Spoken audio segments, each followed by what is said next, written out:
이 시간 저희들에게 주신 하나님의 말씀은 사도행전 10장 1절부터 8절 그리고 16장 6절부터 10절까지입니다.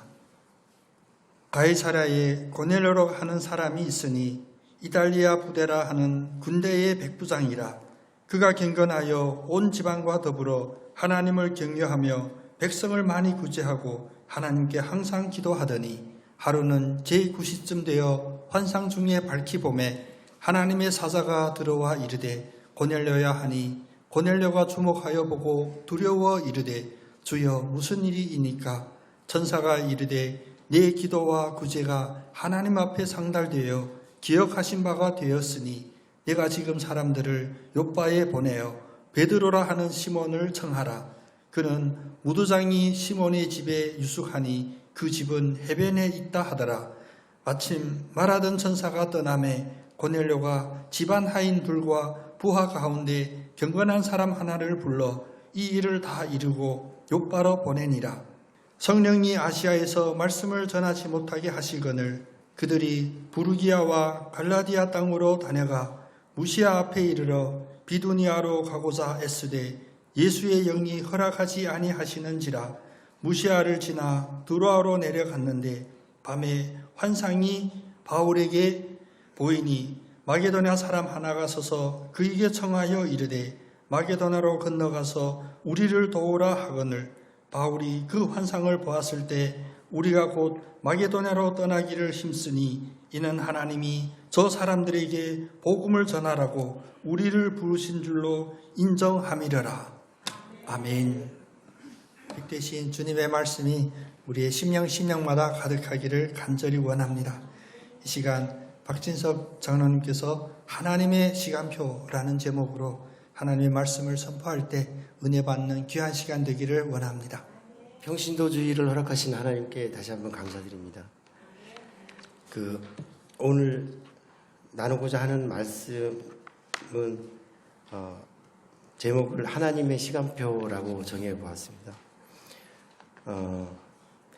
오늘 성경 본문의 말씀을 보면 이제 두 가지인데요. 하나는 이제 고넬료라는 백부장입니다. 이탈리아의 군인인데 이제 간부가 되는 군인이죠. 근데 이분은 하나님을 하나님을 알게 된 이탈리아 이방인이었습니다. 어떻게 하나님을 알게 됐는지에 대해서는 성경에 거론된 바가 없으나 아마 추측으로 보면 군인이었기 때문에 예수님이 십자가에서 돌아가시는 그 일련의 과정에서 예수님의 돌아가심을 보았던 사람이 아닐까. 그래서 복음을 받아들인 사람이 아닐까. 그렇게 생각이 됩니다. 근데 이 고넬료라는 사람이 하나님을 믿고 있었는데 다만 세례를 받지 못하는 상황이었습니다. 그때 이 당시 이 시점에서 이제 예수님이 돌아가시고 예루살렘에 있는 우리 제자들은 유대인 말고 이방인에게도 복음을 전해야 되는가 아니면 세례를 주어야 되는가 이런 문제에 대해서 갑론을박을 하고 있었는데 대다수가 이방인에게 복음을 전하는 것은 의미가 없다라는 생각을 가지고 있었습니다. 근데 마침 하나님의 천사가 고넬료에게 나타납니다. 나타나서 고넬료에게 베드로를 청하라는 메시지를 본문에서 전하고 있습니다. 그래서 베드로는 고넬료의 요청에 따라서 고넬료의 집을 방문하게 되는데 방문해서 그 고넬료의 하나님을 믿는 경건함을 느껴서 그에게 세례를 주었고 그의 가족들에게도 복음을 전하게 되었습니다.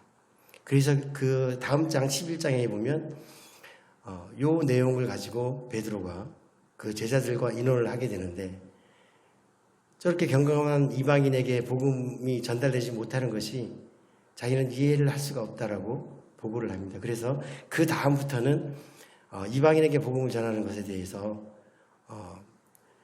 그게 합당하고 맞다라는 그런 결론을 내리게 되는 중요한 장이 이 10장이 되겠습니다. 그리고 두 번째 본문입니다. 두 번째 본문에는 마게도니아 사람이 나옵니다. 그 당시에 바울은 그 예루살렘을 포함한 아시아 지역에서만 복음을 전하고 있었습니다. 근데 마게도니아는 이제 유럽에 있는 나라거든요. 그러니까 유럽에 있는 어떤 사람이 꿈에 나타나게 된 겁니다. 꿈에 나타나서 여보세요, 바울 선생님, 그쪽에만 복음을 전하지 마시고 이쪽에도 와서 좀 복음을 전해 주십시오. 라고 그거를 이제 바울이 하나님의 뜻이 분명하다라는 것을 느끼게 되어서 이제 그 이후로는 유럽으로 가서 이탈리아를 포함한 유럽으로 가서 복음을 전하는 역사가 이루어진다는 본문의 내용입니다. 그래서 오늘 여러분들과 나누고 싶은 얘기는 그러면 유럽의 복음을 전하는 내용까지만 성경에 나와 있고 그 다음에 우리나라 그리고 제주도에는 복음이 어떻게 전해지는지는 성경에 기록된 바가 없습니다. 그래서 하나님께서 복음을 전해주시는 그런 방법이 제가 이렇게 내용을 정리하다 보니까 하나님의 짜여진 시간표 안에서 움직인다라는 그런 메시지를 받게 돼서 그 이야기를 같이 나누었으면 합니다. 특히 평신도주의리그에서 특히 우리나라의 복음이 그 당시에는 조선이었습니다. 우리나라에 복음이 전해지는 경로는 아주 특이합니다. 왜냐하면은 저희 평신도를 통해서 미리 복음이 들어올 토대를 만들게 하시고 그리고 목회자가 나중에 들어오는 그런 특이한 그 경로를 가지고 있는데 그게 우리나라만이 아니고 제주도의 복음이 전해질 때도 똑같은 경로로 이제 진행된다는 내용입니다. 그래서 하나님 역사하신 바는 참 이렇게 똑같은 패턴으로 움직인다. 그래서 오늘 지금도 살아계신 하나님을 느낄 수 있지 않은가 그런 생각이 들게 됩니다. 지금 아까 그 고넬료의 그림은 넘어간 거죠. 그래서 우리 민족에게 그 하나님의 복음이 전해지는 과정에 대해서 이야기를 좀 나눠보고자 합니다. 보시면은 하나님의 시간표 1887이라고 되어 있을 겁니다. 1887년도는 무슨 해냐면 우리나라 개신교가 처음 설립된 해를 말합니다. 1887년 9월달, 10월달 해서 한 달 사이에 대한민국 개신교가 처음으로 만들어지게 되는데 정동에 있는 제일교회와 세문안교회 두 교회가 언더우드 목사님과 아펜젤러 목사님에 의해서 1887년도에 우리나라가 이제 교회가 처음 설립되는데 그러면 이 교회가 1887년도에 설립이 될 때까지 하나님은 과연 어떤 일을 준비하셨는지 그거에 대해서 이제 말씀을 나눠보고자 합니다.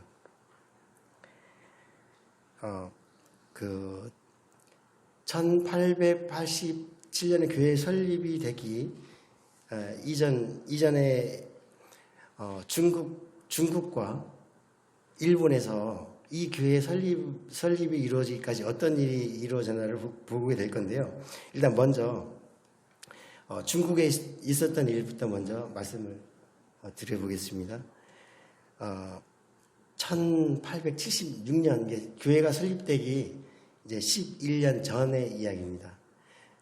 그림에 보시면은 선교사 한 분이 계시는데요. 저기는 이제 중국에서 선교를 하고 계셨던 이제 로스라는 선교사님이 되시겠습니다.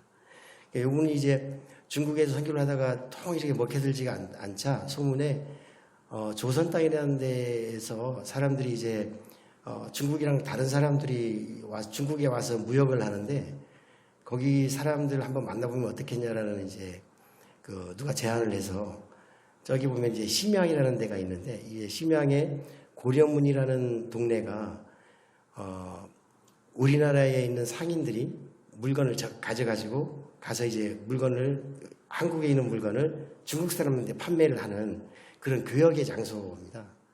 그래서 심양에 로스 선교사가 갔는데 마침 한국 사람들이 이렇게 모여 있는 걸 보고 그분들에게 지금 하는 거와 똑같이 한문으로 된 성경, 쪽 성경이겠죠. 그거를 이제 나눠주기 시작했습니다. 그냥 그것만 나눠주면은 버려버리니까 그때 양초가 좀 이제, 왜냐면 이제 전기가 안 들어왔으니까 양초가 귀한 거라서 양초 하나랑 쪽 성경 하나씩을 이제 그 심양에 온 그 한국에 있는 상인들한테 나눠주기 시작했는데, 역시 그 성경은 살아서 이제 움직인다고 하듯이 그 어떤 상인의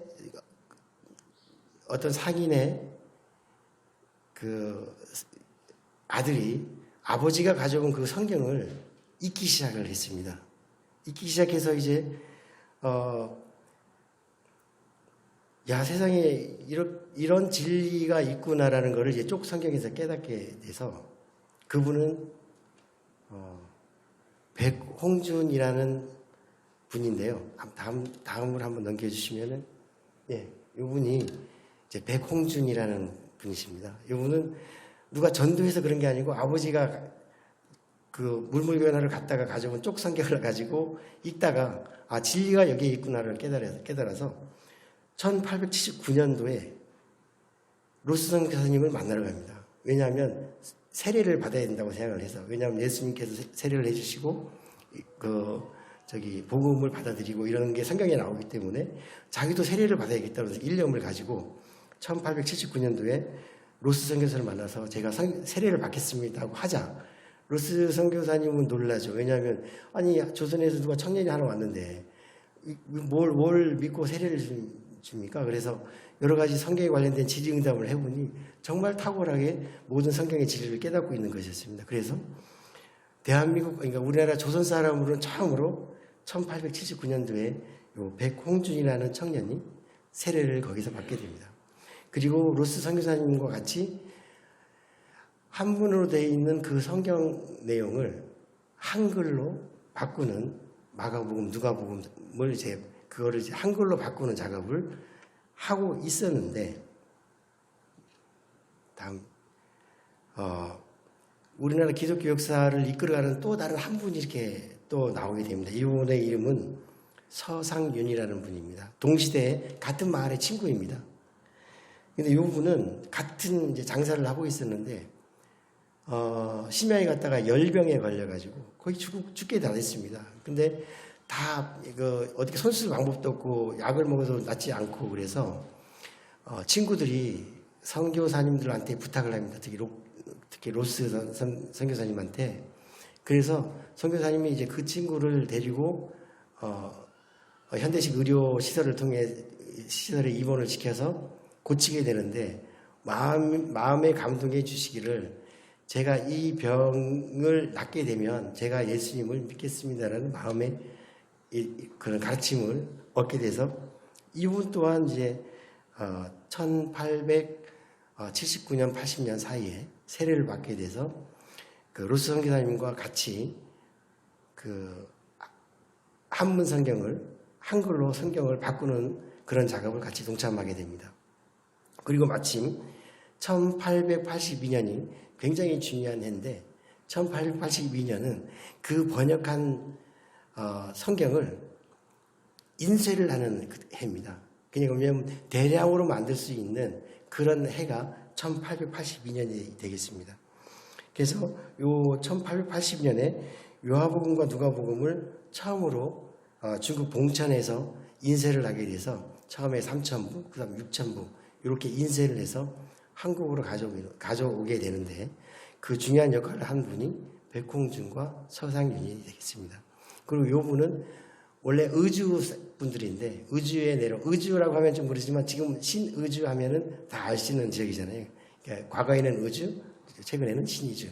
그 의주 분들인데, 의주 분들은 압록강만 건너면 중국으로 가기 때문에 대부분 장사하시는 분들이 많았답니다. 그래서 새로운 문물도 이렇게 쉽게 받아들일 수 있는 분들이 되겠습니다. 그래서 그분이 의주로 내려와서 이제 의주에 있는 사람들에게 복음을 전하고, 그리고 서울에 사람들이 많다고 하니 서울에서 복음을 전하자 해서 서상윤과 백홍준은 서울로 와서, 좀 이따 말씀드리겠습니다만은 우리 선교사님들이 들어오기 이전부터 서울에서 복음을 전하는 사역을 진행을 하게 됩니다. 그것이 이제 우리가 교회 설립 전 중국에서 있었던 중요한 일들이고요. 그 다음에 이제 일본입니다. 여기 사진으로 보시는 분이 그 이수정이라는 분입니다. 이수정이라는 분은 1882년도에 이제 일본으로 건너가게 되는데, 이분은 이제 전라도 분이신데 그 관료가 돼서 이제 이모군란이 일어나게 되는데, 이모군란이 뭐냐면 이제 그 조선시대 때 대원군하고 민비하고 이제 둘이가 이제 서로 이제 그 권력과 관련해서 이제 그 싸운 일이 생겼는데, 요 이수정이라는 분이 그 민비가 거의 죽게 돼 있는 상황을 이렇게 슬기롭게 타개해서 요 민비를 위험해서 피신을 시키게 되어 있습니다. 민비의 민비의 아들이 고종 아닙니까? 이제 고종이 왕의 즉위를 하니 이수정의 그 어머니에 대해서 잘했다는 거를 이제 듣고 그 일본에 유학을 보내는 몇 사람을 뽑는데 이수정을 여기다가 넣게 됩니다. 그래서 이수정한테는 가서 너는 이제 근현대화된 농업, 그 다음에 너 전공이 법률이니 법률을 공부하고 오세요. 그래서 이제 일본으로 보내게 되는데, 그래서 이제 일본으로 건너가서 이제 그 농업을 이제 공부하게 되는데, 그 농업을 가르치는 교수님이 찌다센이라는 분인데, 그분은 아주 유명한 일본의 학자인데, 이 분이 이제 유럽에서 공부를 할 때 이제 신앙을 갖게 돼서 이분의 집에 놀러 갔더니 이제 팔복이라는 액자가 한문으로 되어 있는데, 마음이 심령이 가난한 사람은 복이 있나니, 이런 그 내용을 보고 이게 종교 동양 철학에는 없는 사상인데 이게 무슨 내용이냐라고 묻게 되고, 그래서 이제 한문에 대한 성경책을 이수정이 탐독을 하게 됩니다. 그러면서 이제 1882년에 이 이수정이라는 분이 예수님을 믿게 됩니다. 그리고 다음 해에 이분은 이제 그 세례를 받게 되고, 자기도 이제 우리 민족에게 복음을 전해야 되는 것이 나의 사명이라는 걸 느껴서 그분도 1882년도부터 한글로 성경을 번역하는 일을 하게 됐습니다.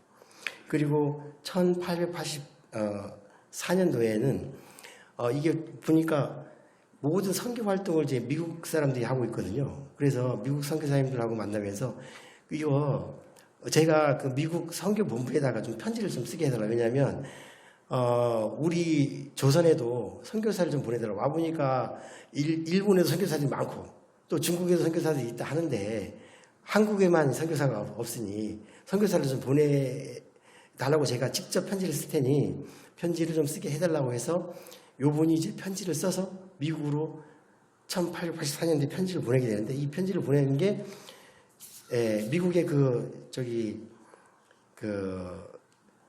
선교 잡지에 실리게 돼서 많은 미국의 선교와 관련된 신학생들, 그리고 선교를 목전에 앞두고 있는 사람들한테 경종을 울리게 됩니다. 이건 편지의 내용의 일부만 간단하게 소개를 해드리겠습니다.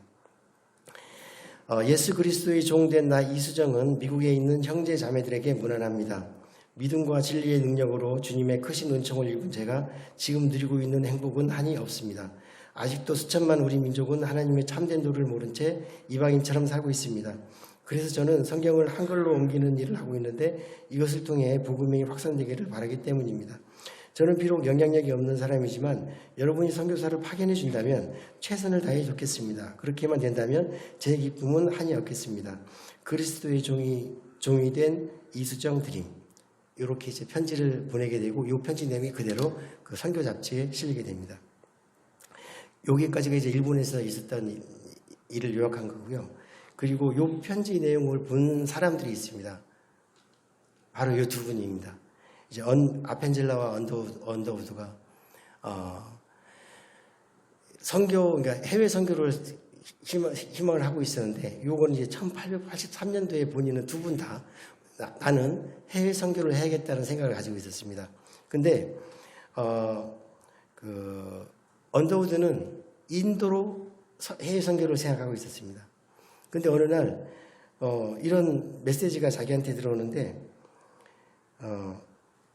조선에는 갈 사람이 하나도 없구나. 조선은 어떻게 하냐라는 이제 하나님의 음성을 듣게 되고 그래서 선교지를 조선으로 바꾸게 됩니다.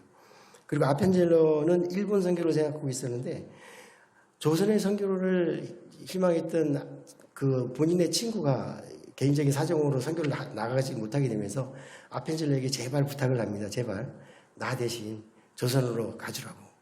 그래서 언더우드 아펜젤러는 이제 조선으로 가는 결심을 하게 되고 그 1년 전에 쓴 이수정의 편지가 역할을 하게 됩니다. 그리고 1885년도 2월 달에 요 두 분은 옛날에는 배편이 일본 통해 가지고 조선을 오는 거였기 때문에 일본에 도착을 하게 됩니다. 도착을 해서 이수정을 만나게 됩니다. 그래서 이수정한테 한국의 문화, 한국의 역사, 그 다음에 이수정이 번역해 놓은 성경책을 들고 같은 해 언더우드 아펜젤러는 부활주일 날 4월 5일 날 인천항에 이제 도착을 하게 됩니다. 그리고 2년 후인 1887년도에 이제 아까 말씀드린 저게 이제 처음 설립된 교회입니다. 하나는 이제 우리 감리교 처음 생긴 정동교회, 그리고 저기는 이제 장로교 처음 생긴 세문안교회, 요 두 개가 생기는데 요 두 교회가 생기게 되는데 여기에 물론 선교사님 역할도 크셨죠. 근데 이제 선교사님들은 그때 뭐 24, 25이었기 때문에 그게 크게 역할을 하지 못했을 거라고 봅니다.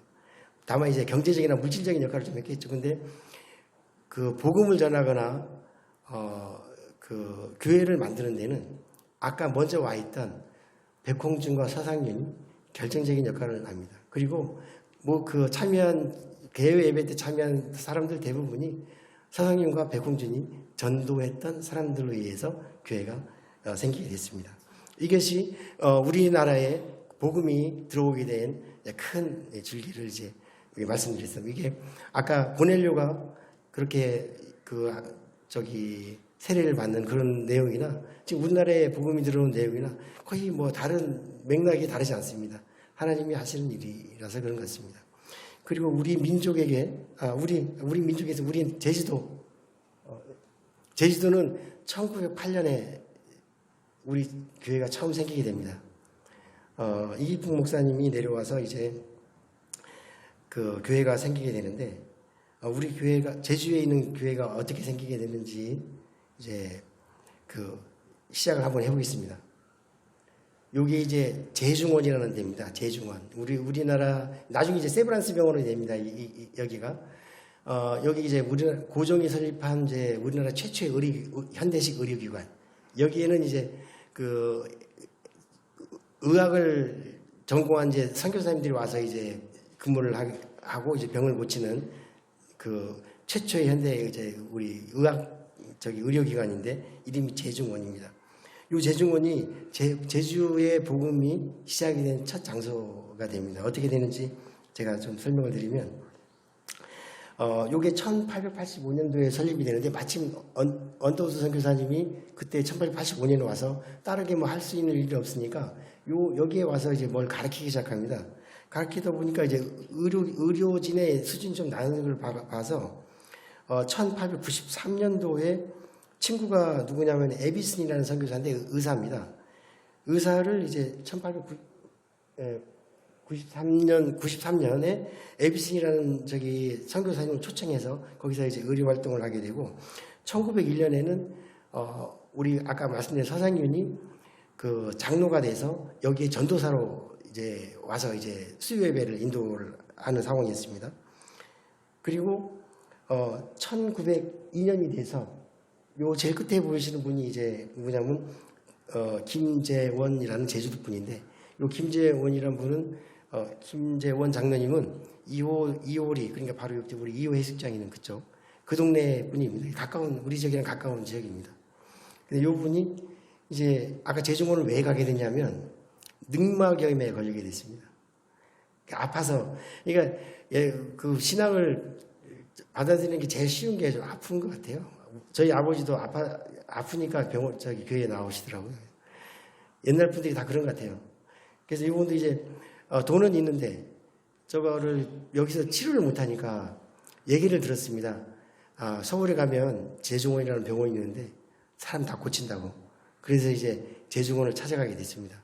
재중원에 가보니 에비슨이라는 선교사님, 목사님이죠. 선교사님이 이제 치료를 하고 있었는데 상태를 보더니 죽어도 치료가 안 된답니다. 이거는 지금 이 상태로는 자기가 어떻게 손쓸 방법이 없다. 근데 다만 잘못되더라도 당신이 하나님을 영접해서 내가 고치다가 당신이 죽게 되더라도 그러면 천국에 갈 거니 하나님을 믿을 거면 내가 수술을 할 거고 안 그럴 거면은 그냥 가는 게 낫다. 그래서 이제 하나님을 영접할 거를 결심하고 이분이 그 수술을 받게 됩니다. 무려 7차례나 이제 수술을 받게 되고 여기에 7차례를 수술을 받게 되니까 하루 이틀 있어야 되는 건 아니겠죠. 옛날이니까 1902년에서 3년까지 2년 동안 여기에 있게 됩니다. 요 재중원에서 먹고 자고 수술하고 고치고 하게 되는데 중요한 거는 요 치료를 받는 그 기간이 누구랑 같이 있었냐면 아까 말씀드린 서상현 장로님, 그러니까 대한민국 최고의 평신도 장로님이죠. 이런 훌륭하신 분을 만나게 되고 이렇게 하다 보니까 언더우드 선교사님도 만나게 됐을 거고 에비슨 선교사님하고 2년 동안이니까 자연스럽게 친구처럼 지냈을 것이고 그 외에 많은 그 평신도들을 만나면서 신앙을 2년 동안 부쩍 키웠습니다. 그래서 1903년도 말에 고향인 이호리로 내려오게 됩니다. 내려와서 이제 어머니는 말할 것도 없이 아들이 죽게 된 아들을 고쳤는데 당연히 하나님을 믿겠죠. 식구들이 제일 먼저 믿겠죠.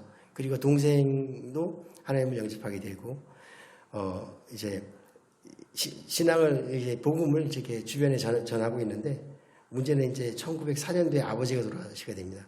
제주도 뻔히 아시죠? 아버지가 돌아가시면 이렇게 장례 지내는 절차 이런 과정에서 그 당시만 해도 제사 문화 이런 게 정말 달랐기 때문에 그 친척들하고의 많은 갈등이 생기게 되죠. 그리고 친척들은 사람으로도 보지 않겠죠 아마. 이렇게 상도 안 심고 매도 안 올리고 이러니까. 그래서 친척들한테 매도 많이 맞고 심한 따돌림 그리고 이렇게 정말 어려운 그 시기를 겪어야 했었습니다. 그리고 우리 김정은 장로님 어쨌든 그런 자기한테 주어진 고난을 이겨내서 사람도 아니다라는 말을 듣고 대신에 신앙의 자유는 친척들로부터 얻었습니다. 그래서 1904년부터 본격적으로 복음 전파하는 일에 뛰어들었습니다.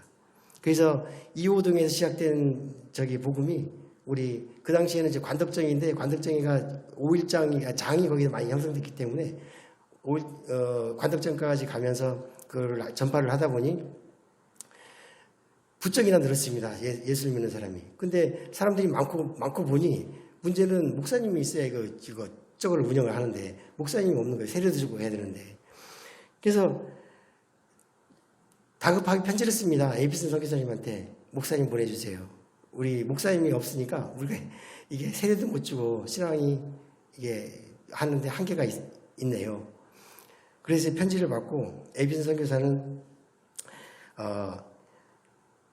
2006년에 그 편지를 받습니다. 그래서 1906년에 편지를 에비슨 선교사가 받고 그 편지를 갖고 있었는데 1907년에 조선 예수교 장로회의 총회가 결성이 되게 됐습니다. 전국에 장로교가 많이 이렇게 번지다 보니까 총회를 구성하자. 그래서 총회로 이제 1907년에 평양에 있는 장대교회로 모이게 되는데 요 총회의 여러 가지 안건 중에 하나가 뭐냐면 이제 금방 이제 그 평양 신학교에서 목사님 7분이 새로 목사님 배출되는데 과연 이 목사님들을 어디로 보낼 거냐라는 이제 안건이 하나가 안건을 결정을 해야 되는 상황인데 에비슨 선교사님 그 편지를 그 제주도에서 온 편지 목사님 하나 보내달라는 편지를 그 안건에다가 상정을 합니다. 제주에서 신앙의 공동체가 생기는데 목사가 없다는데 이거 제주도를 선교지로 해주세요. 이렇게 안건이 올린 거를 그 총회에서 결정을 해서 제주도를 포함시켰습니다. 그리고 그 7분의 목사님을 안수를 하고 그 총회에서 물어봤죠. 혹시 제주도에 갈 사람이 누구인가요? 라고 물었더니 이기풍 목사님이 저를 보내주십시오. 그렇게 해서 이기풍 목사님이 1907년에 제주도 내려오는 걸 결정하고 1908년 제주도에 내려와서 이우리 공동체에 있는 아까 김재원 장로님과 같이 우리 교회 첫 교회를 세운 것이 여기 보이는 그 성내교회입니다. 성내교회 위치는 우리 관덕정에서 맞은편에 보면 YWCA가 있고 바로 뒤에 보면 이 건물이 아직도 있고 여기서 지금 예배도 잘 드리고 있습니다. 네, 그 다음 여기 아시죠? 여기가 1986년도입니다. 1986년도 어떤 일이 있었을까요? 여기 하나 여러 가지 많이 있었을 겁니다. 그 이수정처럼 미국에 편지를 쓴 사람도 있을 것이고, 그 다음에 사장님처럼 그 많은 우리 예배 동역자들을 찾기 위해 가지고 복음을 전한 분들도 있었을 것이고요. 우리 오늘날 반석교회가 존재하기 위해서 정말 고생하고 노력하신 분들이 분명히 있습니다. 그리고 그 실제로 이제 반석교회 설립과 관련해요. 저도 그 여러 군데에서 유사한 얘기를 많이 들었습니다. 우연치 않게 반석교회에 이렇게 도움을 주게 된 일부터 시작해서 이런 얘기를 많이 들었는데 제가 구체적으로는 그때 그 당시에 없었기 때문에 내용은 잘 모릅니다만은 그 하나님의 역사 시간표에서 말씀하시는 것대로 내용을 쭉 보게 되면 당연히 그랬지 않을까 그런 생각이 듭니다. 그래서 오늘 그 말씀을 나누고자 하는 것은 그렇습니다. 뭐냐면 그 사도행전에서 하나님이 역사하시는 것이 150년 전에 우리 민족의 복음을 전했던 것과 동일하고, 그리고 100년 전에 제주에 복음이 들어오는 거랑 동일하고, 사도행전의 역사가 지금도 이루어지고 있다는 것은 분명한 사실입니다. 그런 믿음이 생기고요. 또 하나는 또 많은 사람들 중에서 또 우리로 하여금 반석교회 다니게 하고 또 믿음을 잃지 않게 하고 또 반석교회 신앙 공동체로 이렇게 만들어 주시고 하나님의 시간표 안에서 살게 하여 주시는 것이 얼마나 감사한 일인지 다시 한번 되새겨 보게 됩니다. 이게 하나님께서 저희랑 함께 하시는 그 뜻이 아닌가 그런 확증이 들고요. 그리고 하나님의 시간표에 따라서 오늘 평신도 주일에 저와 성도 여러분들이 또 만나게 됐다는 확신도 들게 됩니다. 그리고 반석교를 통해서 저희 담임 목사님도 만나게 되었습니다. 오늘 평신도 주일을 시작으로 목사님과 함께 반석교회에 임한 오늘날 하나님의 뜻을 좀 하나씩 우리가 깨닫는 그리고 묵상하는 그런 시간이 되었으면 합니다. 네, 잠깐 기도하겠습니다. 하나님의 시간표 안에 우리 반석교회와 부족한 저희들을 예배하여 준비하게 하여 주시오니 감사합니다. 2000년 전에도 역사하시고 지금도 동일한 방식으로 역사하시는 주님, 우리에게 먼저 복음을 허락하여 주시고 하나님의 시간표를 준비하게 하여 주셔서 감사합니다. 저희는 하나님의 뜻이 어디 있는지 알 수 없습니다.